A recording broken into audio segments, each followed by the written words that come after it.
Fluidis, c'est une innovation en matière d'organisation sur la distribution de marchandises en ville. L'idée, c'est d'apporter une solution pour la pérennisation de la livraison en vélo-cargo. Et l'idée de ce bateau entrepôt, c'était d'utiliser aujourd'hui le seul axe qui n'est pas congestionné en milieu urbain, à savoir la voie d'eau.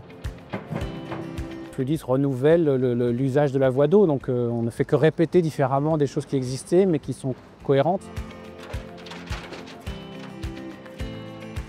Alors une gamme de clients assez différente, mais c'est souvent des gros chargeurs, des gens qui ont des enjeux de distribution, donc en fourniture de bureaux, en fourniture de café, hôtel, restaurant, ainsi de suite, donc de la livraison B2B. L'équation qu'on essaye de résoudre, c'est vraiment d'apporter une solution décarbonée pérenne. Et en étant compétitif, parce que nos clients ont besoin de compétitivité, donc l'équation elle est là, c'est compétitivité, décarbonation, pérennisation.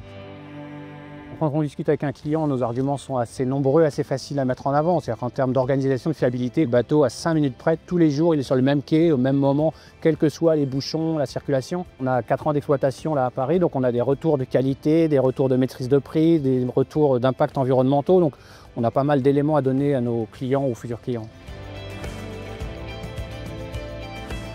On met la lumière sur la scène avec notre activité. On évite des kilomètres parcourus par les camionnettes, quoi. Vraiment, c'est ça le modèle principal. Là, ce qu'on vient de signer avec la Poste, on va éviter 250 000 km par an de trajet entre Gennevilliers, Boulogne-Billancourt. On a un bateau à propulsion électrique, donc déjà c'était une innovation, un bateau de marchandises, il n'y avait pas de bateau à propulsion électrique.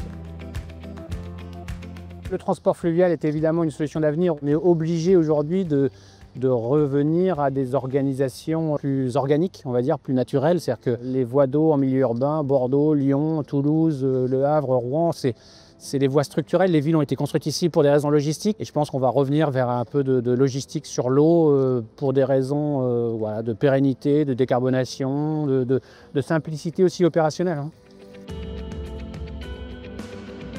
Pas aujourd'hui d'équivalent, ça va émerger, c'est sûr. On a des intérêts en Angleterre, en Allemagne, en Autriche. Le contexte des ZFE, ainsi de suite, nous aide, favorise ce type de modèle. Dans les 10 prochaines années, il y a un dynamisme qui est sûr d'être mis en place. On ne représentera, ou la scène ne représentera qu'une solution partielle parmi d'autres. C'est un panel de solutions qui permettront de décarboner et de continuer à opérer correctement.